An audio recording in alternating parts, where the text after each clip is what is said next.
বন্ধুরা, আমার চ্যানেলে তোমাদের সকলকে স্বাগত। আজ আমরা ক্লাস 4-এর রায়ান মার্টিন প্রশ্নবিচিত্র থেকে পরিবেশের প্রথম পর্যায়ক্রমিক মূল্যায়নের দ্বিতীয় স্কুল সলভ করব। প্রথম প্রশ্ন, পাখিদের শরীরের ভিতর বাতাস ভরা থলি থাকে। কাঁকড়ার দাঁড়াগুলো বেশ খাঁজ কাটা। পরের প্রশ্ন, জলে থাকে কিন্তু খালি চোখে দেখা যায় না এমন একটি প্রাণী হলো প্ল্যাঙ্কটন।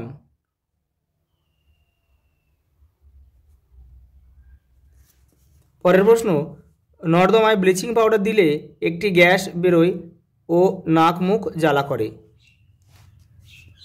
পরের প্রশ্ন, ডোডো পাখি কোথায় দেখা যেত?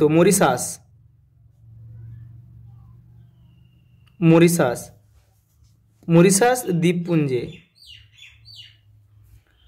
কাঁটা আছে এমন একটি গাছের নাম লেখো। ফণি মনসা। খালি চোখে দেখা যায় না এমন প্রাণীকে কিসের সাহায্যে দেখতে হয়? অণুবীক্ষণ যন্ত্র। কেঁচোর খাদ্য কি? মাটি, খড়, পশুর গোবর, মৃত উদ্ভিদের অবশিষ্টাংশ। হারিয়ে যেতে চলেছে এমন একটি প্রাণীর নাম লেখো। একশৃঙ্গ গন্ডার। পরের প্রশ্ন, বিলুপ্ত প্রাণী বা হারিয়ে গেছে এমন প্রাণী কাদের বলে? বাঘের সংখ্যা কমে যাচ্ছে কেন? একসঙ্গে দুটো প্রশ্ন রয়েছে। এই যে বিলুপ্ত প্রাণী বা হারিয়ে গেছে এমন প্রাণী বলতে কাদের বলে? যেসব প্রাণী হারিয়ে গেছে তাদের আর ফিরে পাওয়া যাবে না তাদের বিলুপ্ত প্রাণী বলে। যেমন বালিদ্বীপের বাঘ, হিমালয়ের বামন তিমির। পরের প্রশ্ন ছিল, বাঘের সংখ্যা কমে যাচ্ছে কেন? বাঘের চামড়া নখের লোভে চোরা শিকারীদের বাঘ হত্যা। 2, জঙ্গল কেটে ফেলায় বাঘের বাসস্থান ছোট হয়ে আসছে, এর ফলে বাঘের সংখ্যা কমে যাচ্ছে। পরের প্রশ্ন, রুই মাছ ও চিংড়ির পার্থক্য লেখো।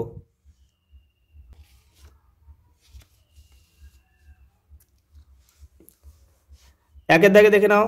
রুই মাছের রক্ত লাল, চিংড়ির রক্ত সাদা। রুই এক ধরনের মাছ আর চিংড়ি এক ধরনের সন্ধিপদ প্রাণী। পরের প্রশ্ন, সজারু কিসের সাহায্যে আত্মরক্ষা করে? তার কাঁটার সাহায্যে। বিষাক্ত কাঁটা কিন্তু সেগুলো। সব সাপ মেরে ফেললে কি অসুবিধার সৃষ্টি হবে? দুটি উদাহরণের সাহায্যে লেখো।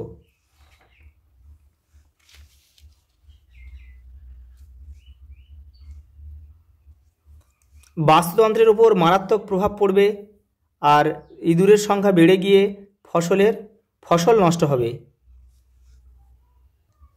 পরের প্রশ্ন, অমেরুদণ্ডী প্রাণী কাদের বলে? যে সকল প্রাণীর মেরুদণ্ড নেই। যেমন কেঁচো। যে কোনো একটি অমেরুদণ্ডী প্রাণীর চিত্র অঙ্কন করো।